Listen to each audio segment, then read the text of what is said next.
నమస్తే, welcome to our voice. నేను journalist నవత. మొత్తానికి పశ్చిమ బెంగాల్ సీఎం మమతా బెనర్జీకి దిమ్మ తిరిగి బొమ్మ కనిపిస్తుందట.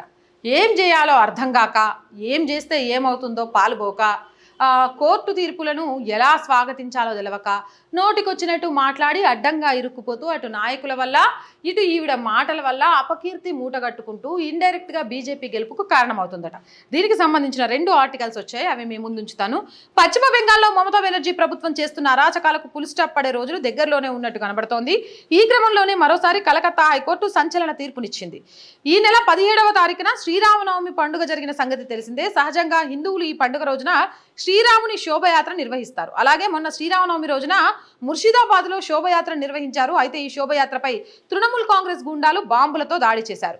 శోభయాత్రపై పెట్రోల్ బాంబుల దాడులు చేసి విధ్వంసం సృష్టించారు. ఈ కేసు ఇప్పుడు హైకోర్టుకు వచ్చింది. అయితే ఈ కేసు విషయంలో కలకత్తా హైకోర్టు సంచలన తీర్పిచ్చింది. ఈ శోభయాత్రపై బాంబులు ఉపయోగించారు కాబట్టి ఈ కేసును తీవ్రవాద కోణంలో పరిగణలోకి తీసుకొని ఈ కేసును నేరుగా ఎన్ఐఏకి అప్పగించింది. దెబ్బతో తృణమూల్ కాంగ్రెస్ నాయకుల ఫీజులు ఎగిరిపోయాయి.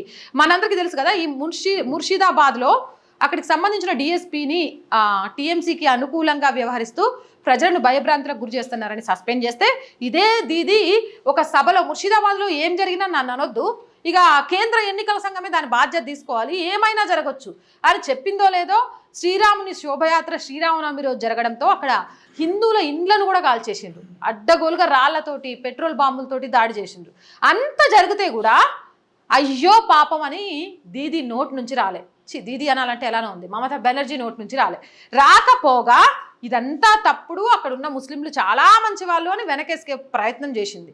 ఆ ప్రయత్నాన్ని దెబ్బగొట్టే విధంగా తప్పుడు ప్రచారాన్ని ప్రజల్లోకి తీసుకెళ్లి ఓటు బ్యాంకు రాజకీయంగా మాట్లాడాలి అని చూస్తే చట్టం కళ్ళు మూసుకొని కూర్చోదు. ఇక్కడ బాంబు దాడులు జరిగినాయి అంటే ఇదేం చిన్న విషయం కాదు.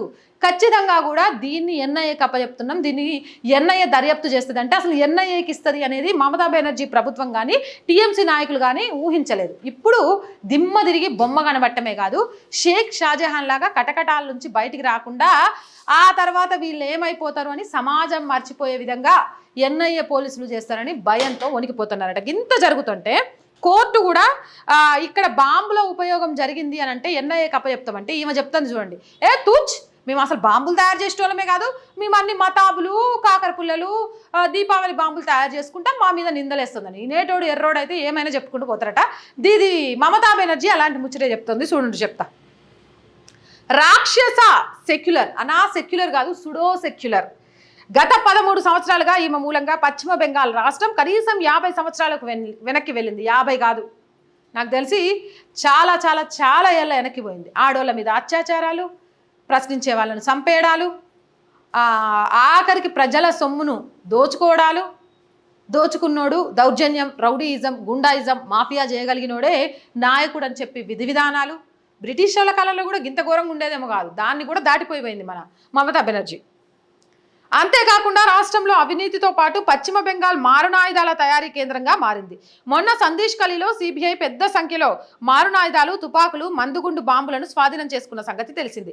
ఈ వార్త పశ్చిమ బెంగాల్లో సంచలనంగా మారింది. అయితే ఈ విషయంపై మమతా బెనర్జీ మాట్లాడుతూ, పశ్చిమ బెంగాల్లో ఎవరూ మారణాయుధాలు తయారు చేయడం లేదు, ఇక్కడ కేవలం బాణసంచా మాత్రమే తయారు చేస్తారు. సిబిఐ కావాలనే మారణాయుధాలను, బాంబులను సందేశ్ ఖలీ తీసుకొచ్చి అక్కడ దాచిపెట్టి ఇప్పుడు వాటిని వెలికితీసి మా మీద బురద జల్లే ప్రయత్నం చేస్తుంది. ఇది సిబిఐ చేస్తున్న కుట్ర. మా తృణమూల్ కాంగ్రెస్ నాయకులకు, కార్యకర్తలకు ఏ పాపం తెలియదు అంటూ కొత్త నాటకానికి తెరలేపింది. అమ్మమ్మమ్మమ్మా, ఏదైనా చేస్తావు కదా మమతక్క, సరే కానీ సరే నువ్వన్నట్టు సందేశ్ ఖలీలో సిబిఐ వాళ్ళే వాళ్ళ వెహికల్స్లో బాంబులు పట్టుకొచ్చి, వాళ్ళ వెహికల్లో తుపాకీలు పట్టుకొచ్చి, వాళ్ళ వెహికల్లో మారణాయుధాలు పట్టుకొచ్చి టప మీ ఆఫీసుల్లో వేర్చి అగో దొరికినాయి అని చెప్పిండ్రే అనుకుందాం. అక్కడున్న మీడియా మొత్తం కళ్ళు మూసుకొని ఉందా? సరే, అది కూడా పక్కన పెట్టేద్దాం. ముర్షిదాబాద్లో జరిగిన బాంబు దాడులు, పెట్రోల్ బాంబు దాడులు, వాటి గురించి మాట్లాడమే. దొరికిపోయేసరికి నేను దొంగను కాదు దొరను అని నిరూపించుకోవడానికి పిల్లి కళ్ళు మూసుకొని పాలు తాగిన సందాగా నువ్వు చెప్తున్న ముచ్చట్లున్నాయి చూడు, చి చి చి అని అసహ్యం కలిగించేలాగున్నాయని ప్రజలు అంటారు. సందేశ్ ఖలీలో సిబిఐ వాళ్ళు బాంబులు, తుపాకులు పెట్టినరని తెలుసుకోగలిగినావు కానీ సందేశ్ ఖలీలో టీఎంసీ నేతలు ఆడోళ్ళ మీద అచ్చొచ్చిన ఆంబోతుల్లాగా పడుతున్నారన్న విషయం తెలుసుకోలేకపోయినావా? సందేశ్ ఖలీలో ఏమంటారు, నరరూప రాక్షసుల్లాగా ప్రజల సొమ్మును దోచుకుంటూ అడగడానికి వచ్చే వాళ్ళ మీద దాడి చేస్తున్నారనే విషయాన్ని గ్రహించలేకపోయినావా? రావణాసురుడితో కూడా పోల్చొద్దు, ఎందుకంటే ఆయన సీతమ్మ ఒప్పుకుంటేనే చేయేస్తానున్నాడు. అది పక్కన పెట్టేస్తే అంతకంటే దరిద్రుడైన సందేశ్ కలి ఘటనకు కారణమైన షేక్ షాజహాన్ని కాపాడే ప్రయత్నం చేసినవా? ఇవన్నీ నీకు తెలియకుండా జరిగిపోయినాయా? నువ్వు కళ్ళు మూసుకొని పాలు దాక్కుంటూ నన్ను ఎవరు చూడట్లేదని నువ్వు చెప్పే మాటల్ని ఈరోజు ప్రజలో లేకపోతే జనం లేకపోతే నీ పార్టీ నేతలే నమ్ముతారని ఎట్లా అనుకుంటున్నావు? ఓటమి అంచులు దగ్గర పడుతున్నా కొద్దీ పచ్చ కామెరలోడికి లోకమంతా పచ్చగా కనబడుతుందని ఎదుటోడి మీద నిందలేయడానికి మనం చేసే పనులు మన మీద నిందలేయడానికి ఎవరో చేస్తున్నారని ఆపాదించుకొని నువ్వు చెప్తున్నావు చూడు, అదే మమతా బెనర్జీ కుర్చీ ఏమంటారు కర్రలు జారి ఇరిగిపోతున్నాయి, భయంతో గుబులు పుట్టి ఏం మాట్లాడుతుందో అర్థం కావట్లేదు అన్నారు. షేక్ షాజహాన్ ఎంక్వైరీలో ఈడీ రైస్ స్కామ్కి సంబంధించి పూర్తి స్థాయిలో సిబిఐ కూడా విచారణ చేపడితే మమతా బెనర్జీ కటకటాల పాలవ్వడానికి కూడా ఎన్నో రోజులు పట్టదు అంటూ సోషల్ మీడియాలో అయితే వస్తుంది. ఈ ముసలి కన్నీళ్లను మీరేమంటారు? నిజంగా మమతా బెనర్జీకి టీఎంసీ కార్యకర్తలకి ఇవేవి తెలియదా? శుద్ధపూసలని మీరు నమ్ముతున్నారా? కామెంట్ సెక్షన్లో పెట్టేయండి. ఇలాంటి మోర్ వీడియోస్ కోసం మన ఛానల్ని వెంటనే సబ్స్క్రైబ్ చేయండి. ఈ వీడియో నచ్చితే లైక్ చేయండి, షేర్ చేయండి అండ్ సబ్స్క్రైబ్ చేస్తూ సపోర్ట్ చేయండి.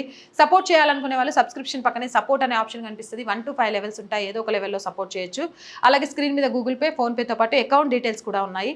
అండ్ బిజినెస్ అడ్వర్టైజ్మెంట్ కోసం కూడా స్క్రీన్ మీద నెంబర్ ఇస్తున్నాము. అడ్వర్టైజ్మెంట్ కావాలి అనుకునే వాళ్ళు కూడా సంప్రదించవచ్చు.